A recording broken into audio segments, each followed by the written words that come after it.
Welcome everybody to Office Hours. I would love to hear where you are tuning in from, where you're joining us from. Pop it in the chat if you care to share. I'm here to answer all of your questions, whether it's about freelancing, my Get Started Freelancing Bootcamp, my coaching services, getting started freelancing, if you're further into your career, if you have questions about pricing, about LinkedIn, about your website, your portfolio, the services you're offering, whatever you got, throw it at me. I am here to answer your questions for the next hour.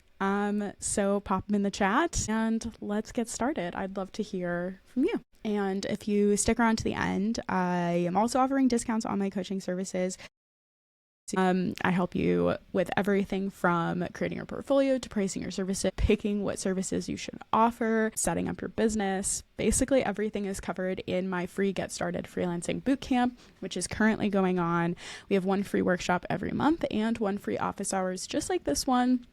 You can ask me any of your questions anytime. Normally, my office hours are saved for my paid coaching programs like Pop Club, which is a $33 a month membership program, or my one-on-one coaching program, but I'm offering them for free during the Get Started Freelancing Bootcamp, so you can get the help you need alongside that bootcamp, because, you know, workshops are only as good as the questions that are asked around them. In my opinion, you really need to customize everything you learn about running a freelance business for yourself and your own business. So that's what I am here to help you do. If you have any questions about freelancing, digital marketing, LinkedIn, anything else, I'm happy to help.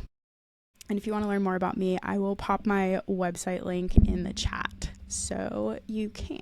And if you wanted to join us for the Get Started Freelancing Bootcamp, that link is in the description of this video, and it will take you from A to Z. We've done 2 workshops so far, finding your niche and picking your services, but there are replays of those right here on this YouTube channel, and there are also workbooks for it for free on my website if you want to check those out. But we have workshops coming up soon. Our next workshop is about creating your freelance portfolio to attract clients, and that's in April. Brad says, I always think of questions after office hours are over. Mostly here for the vibe today and positive mindset. I feel you, Brad. Everything just like flies out of your head when you're ready to ask the questions. I'm happy to help with any mindset struggles you're having. If anybody has any of those, I think we all struggle with mindset once in a while. Any recommendations on ways to keep a positive, encouraging, and confident mindset? I have like a million recommendations for that, Brad, so that's a really good question. I think it's really important to remember that we are not perfect and we should not expect ourselves to always be positive, encouraging, and confident. It is unrealistic to expect yourself to be that way all the time. However, if you can leave behind that all or nothing thinking and really give yourself the grace to practice and be imperfect and start again when you notice that you have strayed away from the mindset that you're trying to cultivate, I think that's the first step. The second step is really awareness. So understanding where your mindset is drifting from the confident, encouraging, positive space that you want to be in. Noticing when that happens, what's triggering it, if you're spiraling, where your thoughts are going. That noticing is going to give you a lot of data that's going to allow you to take more action towards becoming the type of person you want to be. If you can start noticing that data, you don't even necessarily need to like write these things down or record them. You just need to acknowledge it in your own mind. Then you can start to see where things are going wrong and how you can curb that behavior. So it might show you like limiting beliefs that you have. It might show you lessons that aren't serving you anymore. It could show you little habits that you know aren't good for you, but that you continue to do anyway. For example, I know that snoozing my alarm is just going to make me feel stressed for the rest of the day. It's literally proven to raise your cortisol levels. And I know that I don't want to do that anymore if I want to have a good day. So if I catch myself snoozing my alarm, it's helpful to at least notice it and admit to myself that I did a thing that I told myself I wasn't going to do. And that allows me to take gentle action towards doing the thing that I do want to do, which is waking up without snoozing my alarm, for example. And sometimes you might also find that the things that you think are going to put you in a space of positivity aren't always the right solutions, and you just need to experiment with them. I was convinced for the longest time that I like needed to wake up at 5:30 a.m. to be productive, but I constantly snoozed my alarm and I was always overtired. And then I started realizing I go to bed at like 10:30 or 11 every night because I like to hang out with my partner after work. And that's when we go to bed, when we tend to hang out in the quality way that we think we want to. So why am I forcing myself to get up at 5:30? Like, I don't have to. Like, I can start work anytime. Like, I can do whatever the fuck I want. So why am I doing this to myself? So I realized it makes a lot more sense for me to just like wake up later or even not set an alarm. Usually if I don't set an alarm, I wake up between 7:30 and 8 a.m. and I'm completely fine with that. Like, it allows me enough time to get my morning routine done, get enough sleep, and get to work on time. So like, what's the big deal? So sometimes it does take experimenting. Like, you might think one thing is what you want or how you think you quote unquote should be, but then the more you do it, you realize like, oh, maybe that actually isn't the right prescription for me, and I just need to try something different, because the data is showing me that I am not following through on this thing, and there's a reason you're not following through on it. And the reason could be your limiting mindset. I'm completely capable of waking up at 5 a.m. every day. I just choose not to. Or it could be that it's actually just not the right solution for you. Or it could be that, you know, you need to try something that's like a combination. Like, maybe your alarm clock just isn't the right alarm clock, or maybe you need a reason to get up in the morning. I'll tell you what, I took care of my friend's kid for a week. I have no problems getting up at 5 a.m. when I'm taking care of a kid. Like, not that I'm saying I need to get a kid, but having a dog does help me wake up at a reasonable hour, because she needs to go outside. Like, she can't be kept inside for 12 hours straight.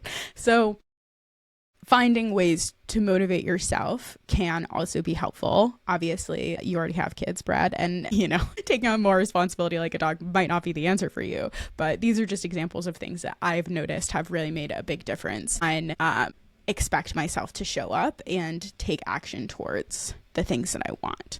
The mindset is really just practice. You're going to fall off the wagon sometimes. You know, there's a reason we don't have team sports practices 7 days a week. Like, there's always a day or two off.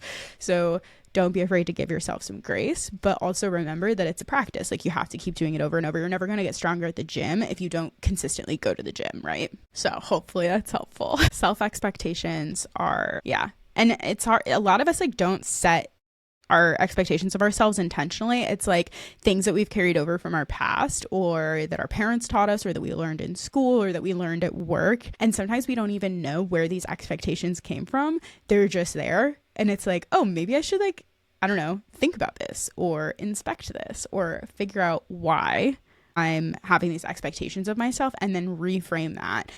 And that can also help you get unstuck too. Yeah, and please enjoy the weird pop-up emojis that Apple has decided shows up on my video now when I use my Apple webcam. That's delightful for me. Big thumbs up exactly when you mean not to have it. But I am here to answer any questions. If anyone else has any questions, or if you want to share more about your business and where you're at in freelancing, I'd love to learn more about you. If you're just tuning in and we haven't met before, feel free to introduce yourself in the chat. I love getting to know you guys and seeing like who's actually showing up behind these live streams, because I can't actually see your faces on YouTube. I can just see what you put in the chat. And if you're just here to vibe and socialize like Brad is, feel free to share that in the chat too. I love co-working. We do a lot of co-working inside Pop Club. My paid community for freelancers, Brad's in Pop Club, so you'll see him in there if you head over there. But we do tons of live co-working in there, and it's really fun to feel like you have coworkers and get to like share the experience with other freelancers, but also, you know, actually get some work done and have that accountability and a space to see how time is passing. Sometimes time passes so quickly when you're focused, and it helps to know how long things are actually taking. Sometimes I use co-working sessions as timers to figure out how long services take me, because I hate using time trackers. It works really well. But this is a perfect place to be if you just want to co-work for a little while too. We'll be here till 4 p.m. Eastern, so for another 40 minutes or so. But if you have any questions, you can always pop those in the chat too. Or if you just want some advice or a pep talk, or if there's something you've been noticing about freelancing that you're like, is this how it's supposed to be? Is this just how the industry is? I'm happy to share those insights too. A lot of popular topics lately have been around AI, whether ghosting is increasing from potential clients, and other things like that. If you're concerned about something with freelancing in the industry, I'm happy to talk about those things too. It doesn't just have to be about setting your rates or creating your portfolio or what should be on your website or getting started and things like that. That's okay too. I'd asked if there are any trends I'm noticing this year that are different from 2024. I know that's kind of broad. That's okay. Yeah, there are definitely things that are changing with freelancing this year in particular. One of the major things is definitely how AI and the use of AI is shifting. I've been experimenting with offering smaller packages than what I normally would at slightly lower rates if I am allowed to use AI to supplement that work. So I have one experimental client right now who I use a lot of AI for, and it's really interesting to see how the AI tools are changing and whether or not that this is a viable solution. In a lot of ways, I don't want to discount my services if I'm using AI because I am still an expert and I am still the writer and I do deserve to get paid. However, at the end of the day, if the amount of time that it's taking and the amount of expertise I am giving is lining up with that rate that I'm offering it at, then it can work out. Like, I wouldn't normally do blogs for $325, but if I am charging 50 cents a word and the blog's only 600 words and it takes me 2 hours to write it, then what's to say, like, it does line up with my hourly rate. It does line up with what I am trying to earn.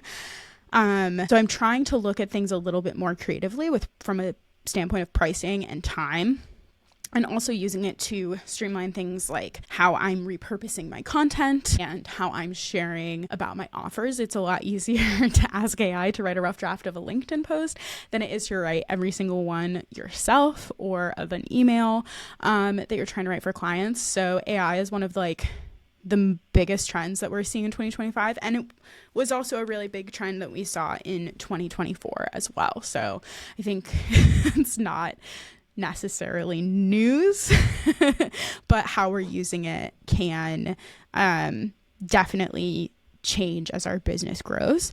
Another major trend I'm seeing is just a lot of ghosting in 2025. More ghosting than I think there used to be.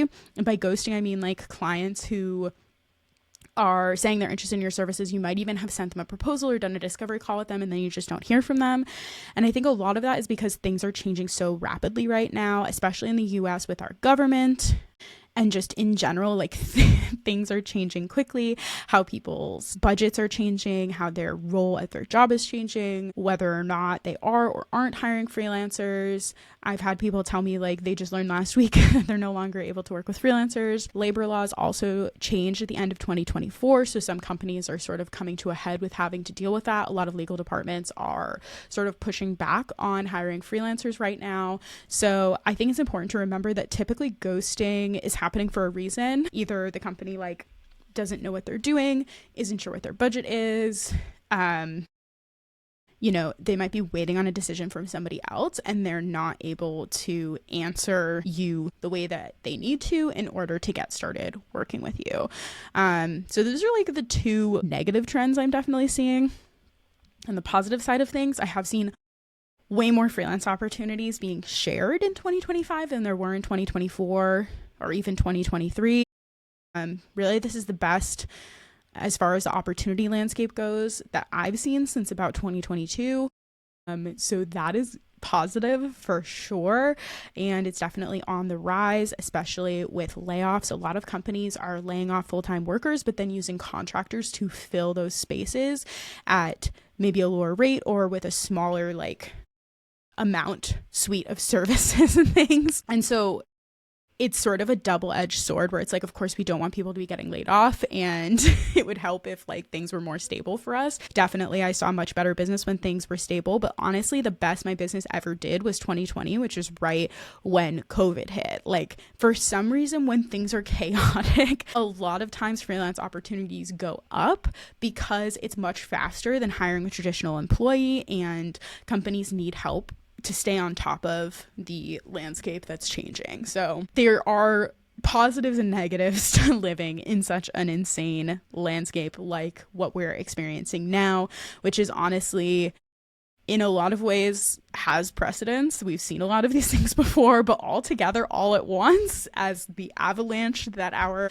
landscape in the US is right now, I don't think we've ever seen it quite like this. So it's kind of hard to predict how this year is going to go for freelancers, but I definitely think that there are just these big spurts and waves of opportunity as layoffs change, as interest rates change, as our economy changes, and policies are changing pretty rapidly as well. But yeah, if you guys have any more questions, don't be afraid to pop them in the chat, and I'm happy to answer them. And if you have any fears about like freelancing or what's going on in the freelance market right now, don't be afraid to ask questions about that too. I've experienced a lot of ups and downs in the past 7 years. I'm sure there will be many more. I think a big part of being a freelancer is resilience. Being able to adapt and change and grow as things are thrown at you is also really important.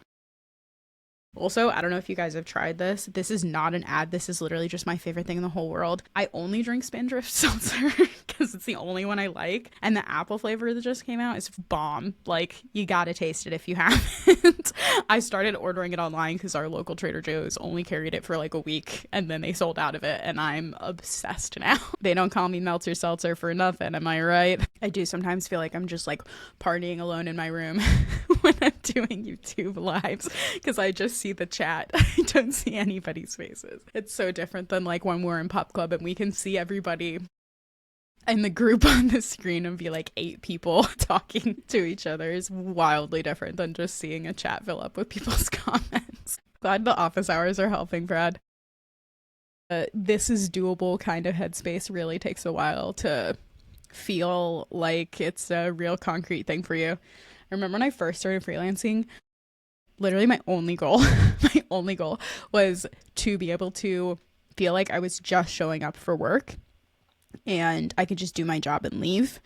I used to work as a barista, and that whole job is like muscle memory pretty much.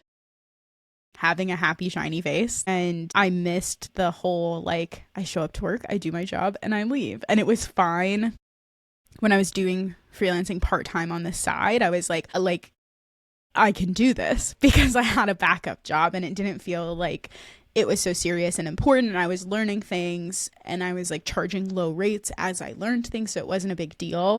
But when I got laid off and I lost my barista job, I just wanted freelancing to feel like I was just like showing up and I was in control and I was on top of things. But it does take a while to get to the point where you feel like you're in control, like you are climbing a mountain for a while before you can coast. You kind of have to like learn how to tread water and learn how to trust yourself and believe that you can tread water and you can do the things that you need to do in order to do your job. It takes time for sure. And it takes practice more than anything, but it definitely does help to like surround yourself with people who are already doing the thing. And it makes it feel more normal because they're like, oh yeah, this is totally normal. Like, this is just how we do things, you know? It helps to see it for sure. Brad just asked, do you make websites in Notion? I've been making websites for freelancers in Notion, using Super to do the navigation bar and all of like the aesthetic stuff.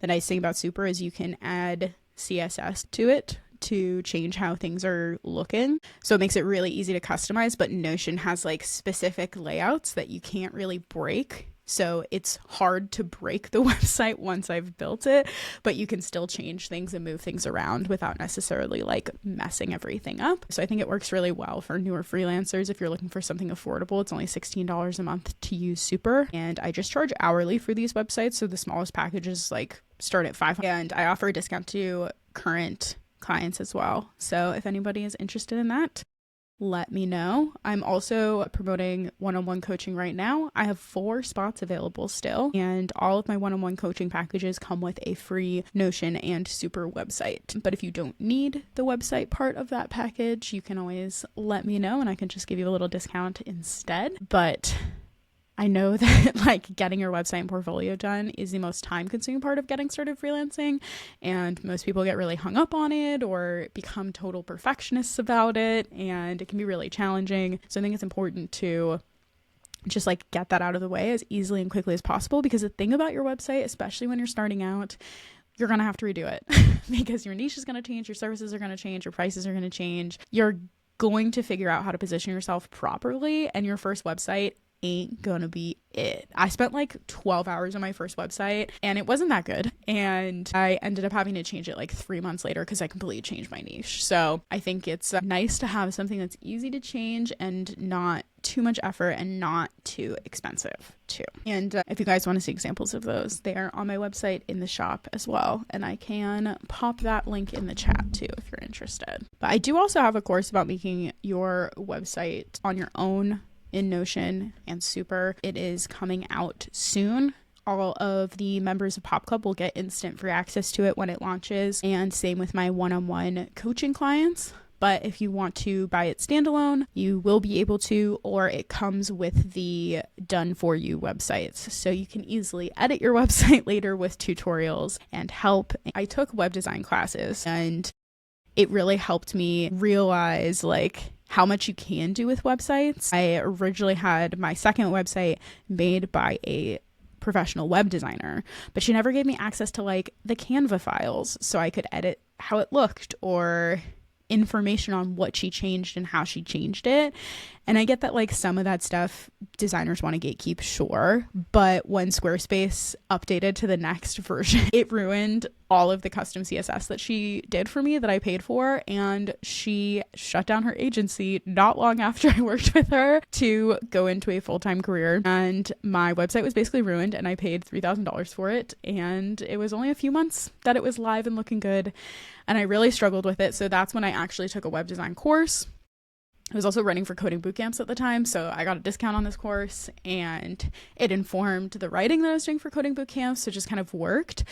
But now I've used that course to figure out that like you can do things in a much easier way that's much more enjoyable. Like I like Notion so much more than I ever liked Squarespace. So that's where I make my website now. And that is the offer that I have. If you want me to make your website for you, I do it. The backend is in Notion, so that's how you'll edit it when you want to edit the content on your website. And then I use Super to create the navigation bar and how everything looks. So my most recent client, Stephanie, when I made her website, I actually made the navigation bar custom. I custom drew on my iPad with a watercolor pen because she loves watercolor art. It's like her whole hobby vibe. She's a writer and a copy editor, but she loves watercolors. So I was like, okay, how can we combine this? So we combined it to make her logo. She like hand drew it herself with watercolors. And then I made all of the assets for her websites. I hand created in Procreate, and her website only took me 8 hours. So I charge her $800 for it. I'm just charging hourly because like freelancers cannot afford a $3,000 website. Like, and I enjoy doing it. It helps everybody. I'm not here to like make an insane profit. I'm just here to like help you get over that hurdle. Stephanie put off creating her website for 3 years. And I was like, girl, let me help you. Let's just get it done. And I got it done in like 2 weeks, I think. And now her navigation bar is like a hand watercolored, like beautiful see-through stripe that like perfectly flows into the rest of her website.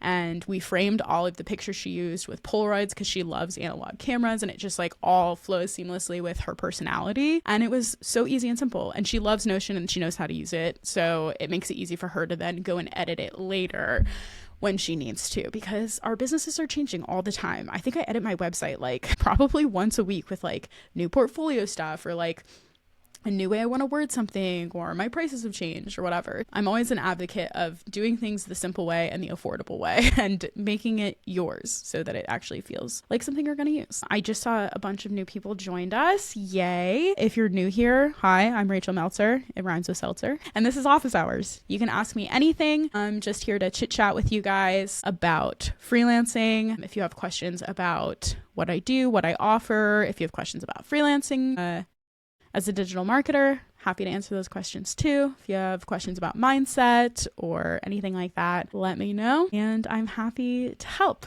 We're just kind of here chilling and co-working a little bit while I wait for your questions to roll in, but don't be afraid to use the chat.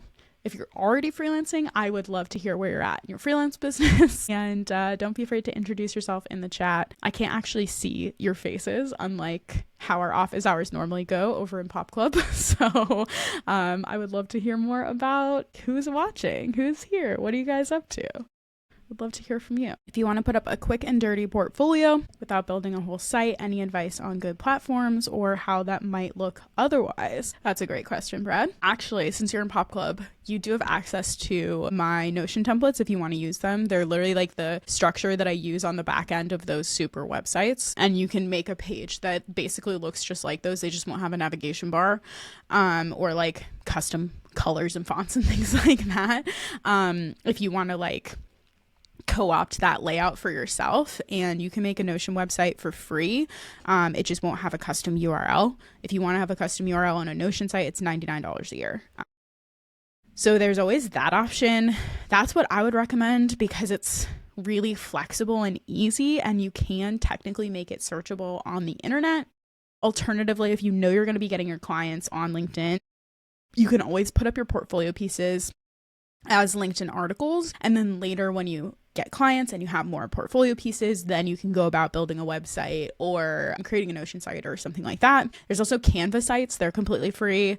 Again, no custom URL, but they do look really pretty. I think they're kind of challenging for writer websites because you have to put that content that you're putting in Canva site somewhere. Like people have to be able to somehow find it on the internet. So you could put those like in Google Docs, but I feel like it's just more professional. It looks more professional if it's all just like in a Notion wiki. And I can show you what that looks like if you want. I think I made an example Notion site in the portfolio lesson in the freelance resource library because I do have a template that's like a one-page website template inside the resource library for Notion and Canva sites. Yeah, here's the lesson. So it does kind of mostly look like a website fully, but it's not exactly. Yeah, here's the link to that lesson in the freelance resource library. So if you're not in Pop Club and you're watching this, you won't be able to see that what's behind that link, but it's a template for Notion. There's also a template for Canva if you wanted to make a one-page website that introduces like you as a freelancer. The structure is like an introduction to you. So there's like an about me section, a services section, a portfolio section, and then a contact section at the end. The Notion version uses a gallery view database to show your portfolio kind of in like a blog style. Whereas the Canva one, you will have to like, again, publish those somewhere. So if you want something that like looks a little better, but you still want to just publish your pieces as articles on LinkedIn, you could make a Canva site and then just like link them to those LinkedIn links, or you could put them on Medium. Honestly, I recommend staying away from Medium at this point. It's not really like, no one's really using it like a search engine like they used to. Alternatively, I've seen some people use Substack as a good option. And then there's like a shitload of free portfolio sites out there. I just like having more control. But there is a lesson in the resource library, and I have posted about this on my blog before, but since I'm in the resource library, here's the resource library lesson that has like a bunch of different platforms you could use. So clippings, Contently, Clearvoice, Journo, Card, Contra, they all begin with C apparently. Those ones all have free options. I also really love ReadyMag. They make it easy to make no-code websites that are really cool and fun, and you can add animations and stuff. But their free option isn't that great, but their paid option is so cool. I would love to use it more, but it's a little too complex to offer as an affordable service. And then if you want a paid option, if you bought your domain through Google, I think Squarespace actually owns it now. Actually, I don't know if Google Sites are still a thing, but never mind. Yeah, Google Sites is still a thing. So Google Sites is free, but you have to buy a domain to use Google Sites from Google. But that's always an option that I only learned about pretty recently. The Writer's Residence is another paid option, but it's really affordable. I think it's like $9 or $10 a month, and it's designed for freelance writers' portfolios. And then Copyfolio, Authory, Journo, Squarespace, and Show It are some free options, or Wix even. Sorry, not free. They're paid, but they're not very expensive. But as far as easy goes, like use the things that you've already used before. Like if you spend a lot of time in Canva, you can just make a Canva site. Or if you spend a lot of time in Notion, like I do everything in Notion. That's why my website's in there, you know? So it just makes it easy. Hi, Joanna. Mostly here for the vibes. Love that.